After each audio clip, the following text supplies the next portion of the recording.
नमस्कार विद्यार्थी मित्रांनो, स्वागत आहे तुमचे आपल्या युट्यूब चॅनलमध्ये. आज आपण बघणार आहोत इयत्ता 7वी मराठी सुलभ भरतीचा 11वा धडा लेख या धड्याचा स्वाध्याय अभ्यास. चला तर बघूया आपल्या स्वाध्याय अभ्यासातील पहिला प्रश्न.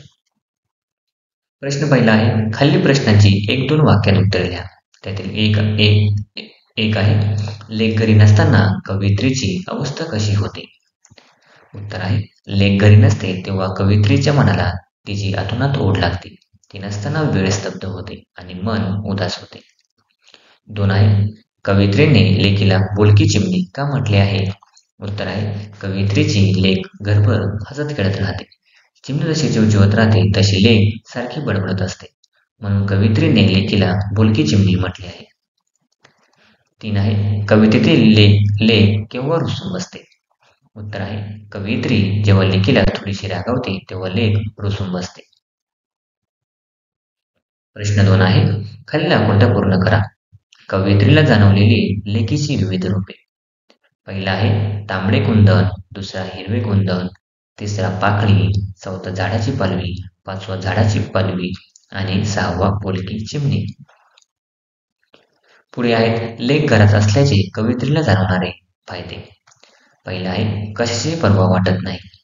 2 आहे घर हसते. 3 उदास वाटत नाही.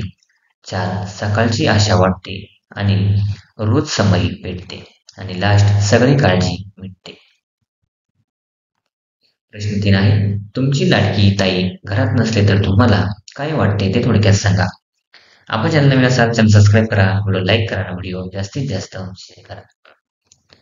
उत्तर आहे, माझी ताई घरात नसली की काही काळापुरते मला दटावणारे कोणी नाही हे पाहून आनंद होतो, पण काही वेळातच एकटेपणाची जाणीव होऊ लागते. हक्काने कामे सांगण्यासाठी, खोड्या काढण्यासाठी ताई हवी असते. अभ्यासातही तिची फार मदत होते. ताई घरात नसली की सुने सुने वाटते.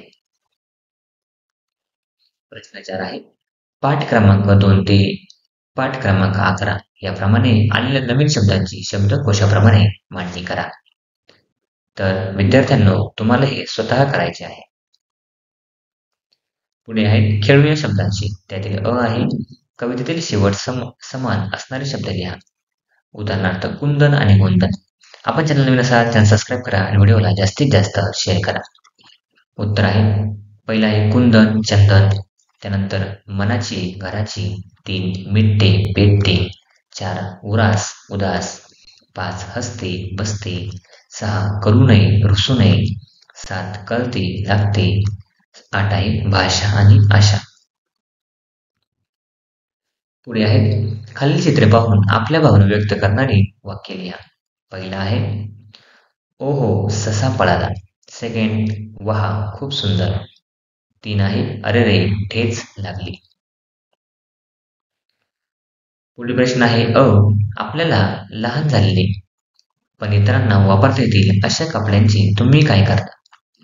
उत्तर आहे, माझ्यापेक्षा लहान असलेल्या अनाथ व गरीब मुलांना ते मी सन्मानाने देते. पुढील आहे 2, जुन्या कपड्यांचे काय काय बनवता येईल असे तुम्हाला वाटते? उत्तर आहे, 1 पायपुसणे, 2 रुमाल, 3 पिशवी आणि 4 तोरण. 3 आहे, आवश्यक तेवढेच कपडे खरेदी केल्यामुळे कोणते फायदे होतील असे तुम्हाला वाटते?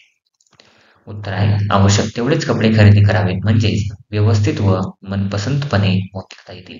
ठेवायला जागा पुरेल, धुण्याचा व इस्त्रीचा खर्च वाढणार नाही, बचत होईल, वेळेचा सदुपयोग करता येईल. Thanks for watching video. इयत्ता 7वीच्या मराठी, सेमी आणि इंग्रजी या माध्यमांच्या सर्व विषयांच्या स्वाध्यायाच्या नवनवीन व्हिडिओसाठी चॅनलला सबस्क्राईब नक्की करा, लाईक करा, कमेंट करा आणि वर्गमित्रांना शेअर करा.